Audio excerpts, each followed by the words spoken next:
దేవుని సంతోషం దేంట్లో దాగి ఉంది? దేవుడు దేనిని బట్టి సంతోషపడతాడు, దేవుని బట్టి ఆయన మనం మెప్పించగలుగుతాము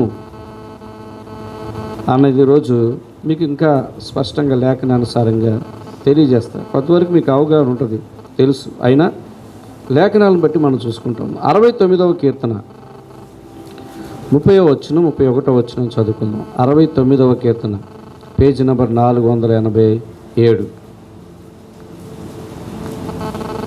69వ కీర్తన 30-31 వచనాల్లో కీర్తనలతోనూ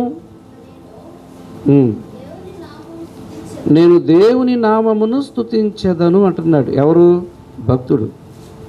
కీర్తనలతో అంటే పాటలతో నేను దేవుని నామాన్ని స్తుతిస్తాను. నేను ఈరోజు రాగానే అందుకే ఒక 3 పాటలు స్తుతి పాటలే పాడమన్నా. ఆ పాటల్లో ఏముంటుందంటే దేవుని నామం, దేవుని శక్తి, దేవుని గొప్పతనం అవే వస్తాయి. అందులో మనం అడిగేవి రిక్వెస్ట్లు ఇలాంటివి ఉండదు. అవి స్పెషల్.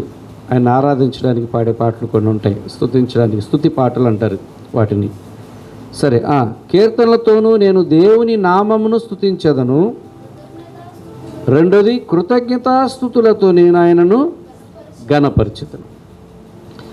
దేవుని నామాన్ని స్తుతించడం, కృతజ్ఞతాస్తుతులతో ఆయనని ఘనపరచడం, ఈ 2 గుర్తుపెట్టుకోండి.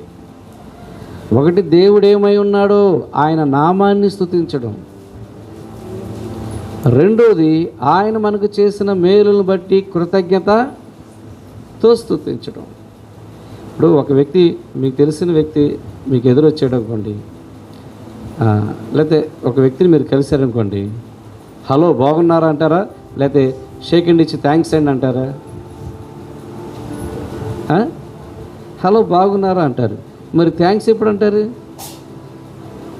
ఆయన మనకి ఏదైనా చేస్తుంటే దాన్ని బట్టి హలో థ్యాంక్స్ అండి అంటారు. ఏమండి థ్యాంక్స్ అండి.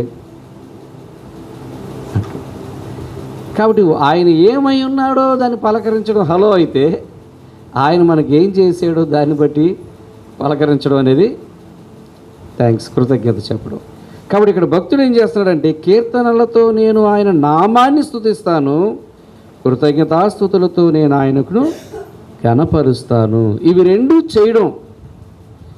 రెండు చేయడం ఎంత ముఖ్యమైందో కింద వచనాలు మనం చూస్తే చదవద్ది. ఎద్దు కంటేను కొమ్ములను డెక్కలను గల కోడె కంటేను అది యెహోవాకు ప్రీతికరము.